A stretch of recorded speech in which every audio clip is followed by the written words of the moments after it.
Hello, future people. Welcome to Getting Tabled. I'm Jason the Bruce, and today we're going to be checking out one of the Warhammer figures from JoyToy.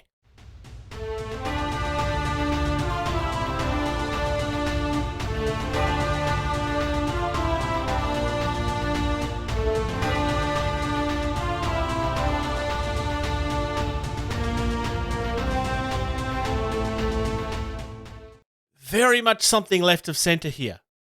I mean, I have checked out an action figure before just as a point of comparison, but this is directly related to our hobby because obviously this is based on the most popular game in the hobby.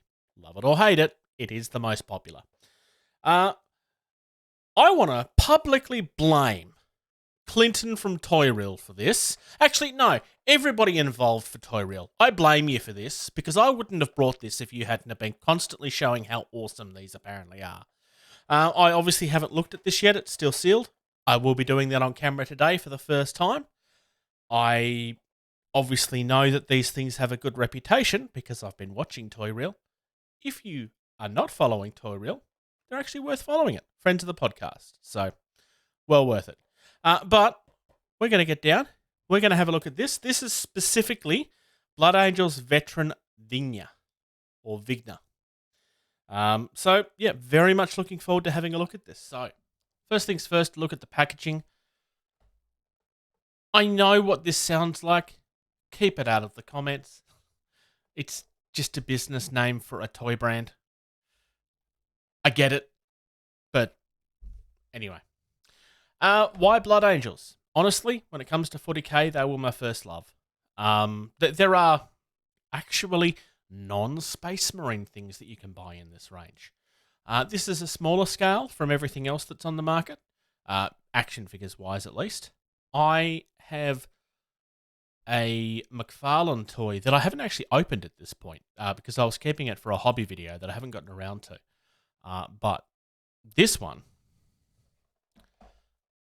as you can see from the artwork, appears to be phenomenal.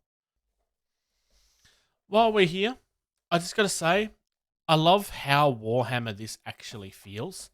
It's not a replica of their box art, but I mean, this is very classic Warhammer art. All right, everything kind of jumped out of the packaging as I opened that, but we're back here. First and foremost, at an initiatory glance, the painting on this is phenomenal. Way better than the McFarlane stuff that I've seen. But, to be fair, this is also more expensive and a smaller toy, so you would probably expect that. I figure I'll start with the power sword. No particular reason. There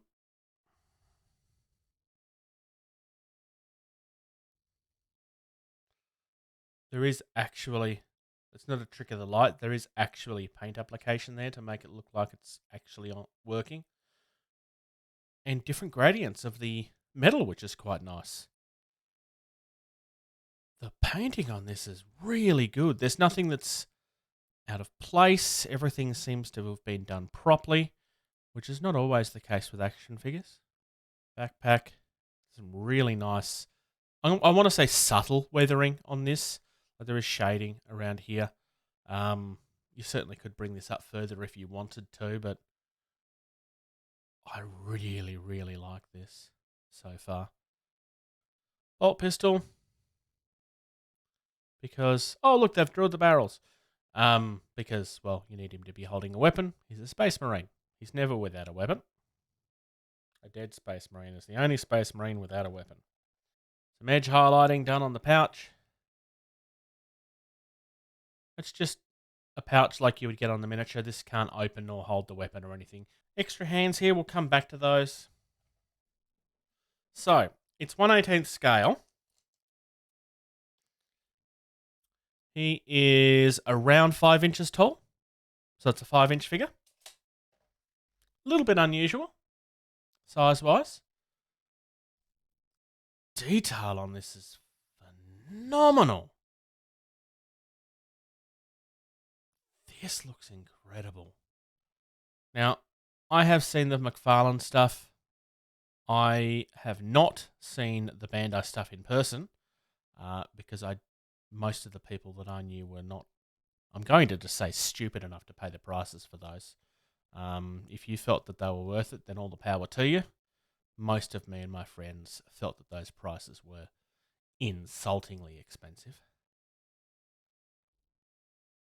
Looks like a few of my pouches have been moved and stuff while it's been gone. Ah, okay. So, we have one here that does have something in it that is the right size. Alternatively,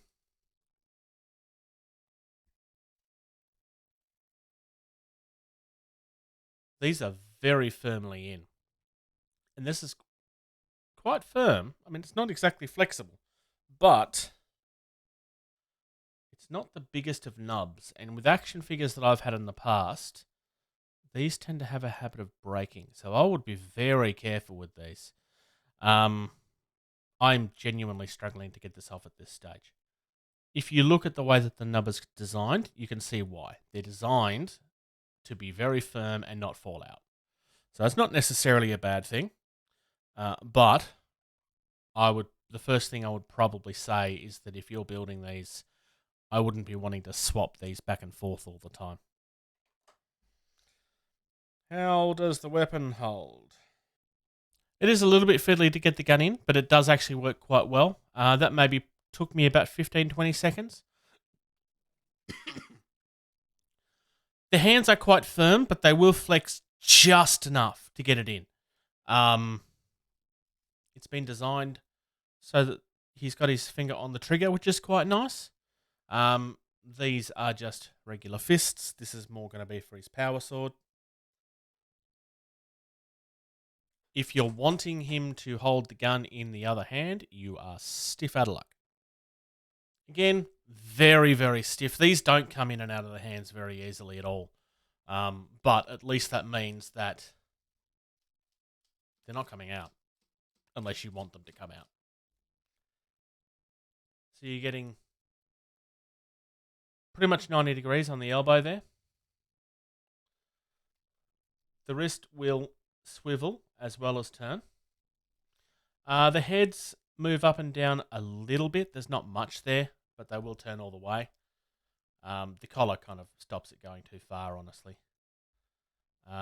Shoulders is pretty much straight up and down. There's not really... I mean, the pad moves a little bit. Oh no, the arm does move in and out. So you do have a decent motion there. I like the fact that you do actually have a wrist. That is quite nice. You have a chest and a hip swivel. So that is actually really nice.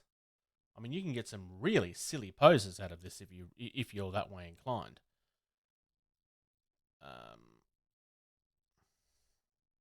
That's as far as the legs will go, so you're not going to be getting any splits, but even if you did, these are going to be in the way anyway. Double jointed knee. Doesn't look actually too bad. I mean, there is gaps there, but I've seen worse as far as knees is concerned. It feels pretty good, honestly. He can kick his own butt. Turning there.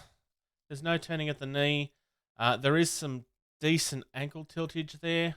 There's quite a lot of movement there, actually. And like it's not loose. Everything is stiff. Oh, there's just a little bit of toe as well. So if you're someone that likes to pose action figures, then you're going to be able to have a ball with these. I won't be posing it today on camera because I'm not very good at it. Go and have a look at Clinton from Toy Reel. Like, he has mad skills. I'm very jealous of the man. Even if he is the one that's responsible for me buying this. So at the end of the day, these JoyToy action figures, at least as far as the Space Marine's concerned, this is phenomenal. I think these might easily be the best of the Warhammer action figures I've seen so far. I've only checked out the Space Marine. I mean, yes, there are other paints available. I chose the the Blood Angels because that's my preference. Downside, these, once they're in, they are a little bit loose. And I did struggle to get that out. So again, with your accessories, I'd be choosing to pick what your accessories are and then leave them. I wouldn't be taking them in and out of the hands and so forth all the time. But otherwise, actually. So the hand does come off really nicely.